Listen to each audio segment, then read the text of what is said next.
Good afternoon, my dear students. Here I am, Mrs.Banerjee, and I have decided to begin with the online classes of English for both my ICSE as well as CBSE students. And this is my first video. Do see the video till the end and do not forget to click on the like and subscribe button. To begin with, here I am going to start with the first lesson that you have in the book prescribed by CBSE, that is Flamingo. And the name of the lesson is The Last Lesson by Alphonse Daudet.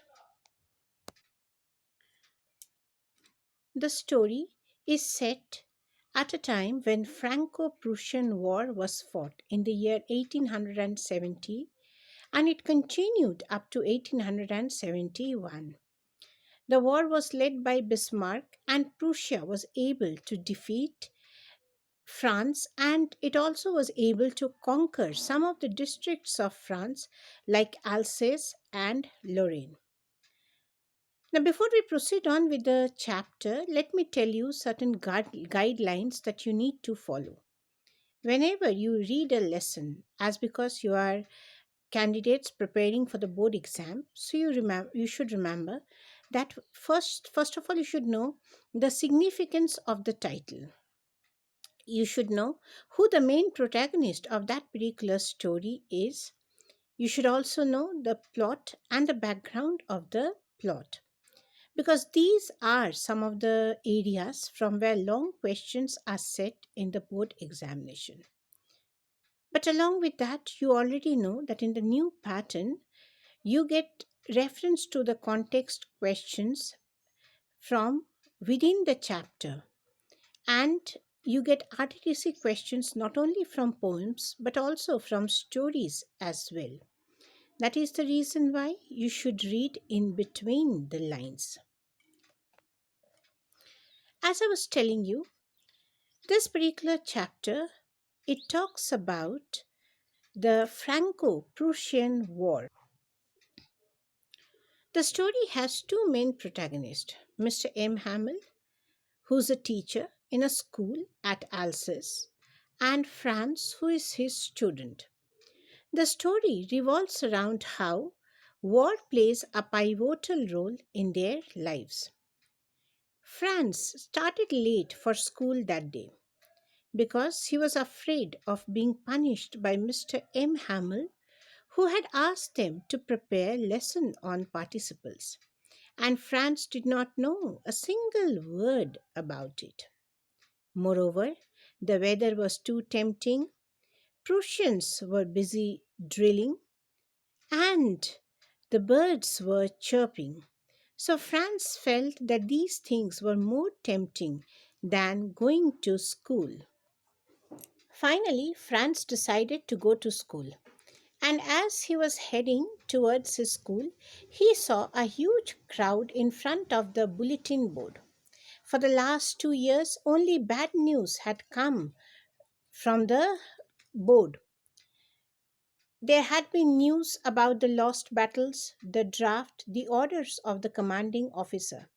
And Franz kept on thinking that what could be the matter then.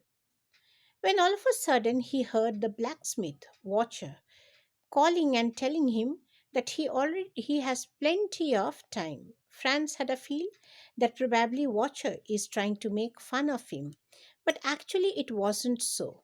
Watcher had already read the news that the first thing that Prussians have decided is to stop the teaching of French in the schools of France, and they are to introduce with the German language. The new teacher is going to come the following day, and this particular lesson that they are going to have is the last lesson that Mr. M. Hamel is going to give it to them. Usually, when the school began, there was a great hustle, which was hustle and bustle audible. The opening and closing of the desk, lessons repeated in unison, and the teacher's ruler rapping on the table. But that day, when Franz reached school, he found that everything was silent.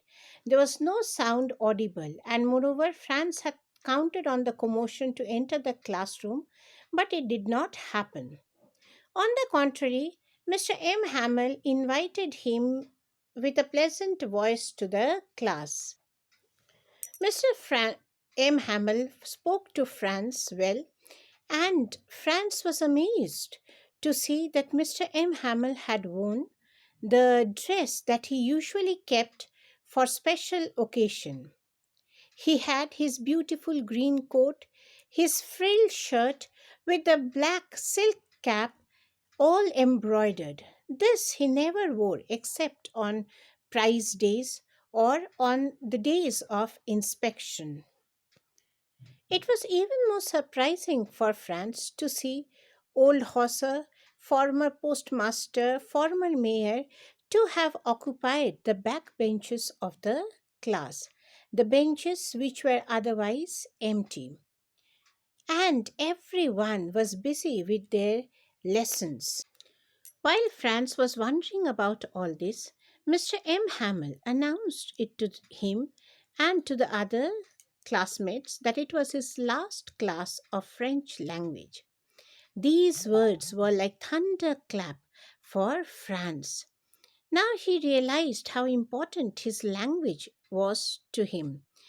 For all this while, he had been wasting his time, but now he felt guilty for not having read his lessons properly. He also then realized why M. Hamel had put on his best of attire and why the other members of the village had come to attend the last class of French language. It was a token of respect that they had come to show on the last day to their dearest teacher who had been working so hard over the years.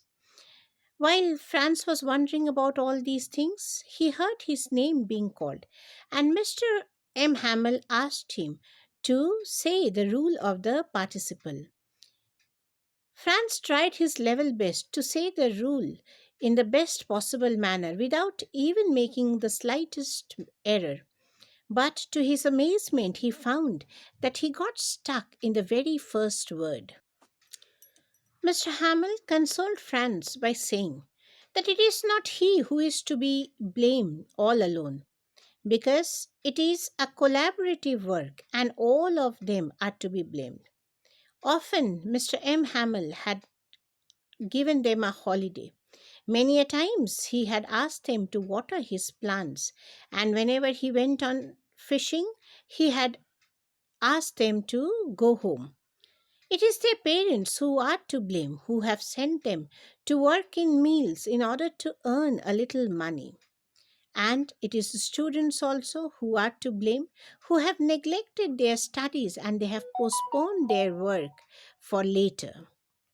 M. Hamel then kept on, going from one thing to the other. He described it to them how French is the most beautiful, the most scientific, and the most logical language. He also reiterated that language is like the key to the prison. So long as people are enslaved, if they want to procure their long lost freedom, it is language which helps them out. Thereafter, Franz was asked to open his book of grammar. Mr. M. Hamel described it to them, and for the first time, Franz had a feel that he could understand the lesson so well. M. Hamel had also brought new notebooks for them, in which it was in a beautiful handwriting he had written France and Alsace, which seemed like tiny flags hovering around the classroom. Here we can draw a similarity between the Indian scenario and the French scenario. When the Britishers had come to India, the very first thing they did is to stop print the work of the printing press. The journals and all which were issued in our own mother tongue, They were prohibited, and instead, British journals, British newspapers were published. So, Mr. M. Hamill wants to keep the spirit of freedom burning in their heart, and that is the reason why he urges his students to respect their national language. Whenever Franz looked at M. Hamill, he saw him gazing intently at one thing and then at another. It seemed as if he was trying to fix everything in his mind. For the last 40 years, he had been working in this particular school. It was really upsetting for him to hear his sister packing all their belongings. On that particular day, it seemed that M. Hamill had infinite patience. He heard every lesson till the end. The babies were also made to chant the alphabets. Finally, when the clock struck 12 and M. Hamill could hear the Prussians returning after their drill. Thereafter, he made a gesture with his hands to his students to leave. But before that, he wrote on the board, Vive la France, that is, long live France. He wanted to say something, but the words got choked in his mouth, and thereafter he just made a gesture to them to leave. With this, we come to an end of the first chapter. In my next video, I shall give you the questions which are usually asked in the board examination, and it'll be a sort of a practice lesson for you. Thank you for watching my video till the end. Have a good day.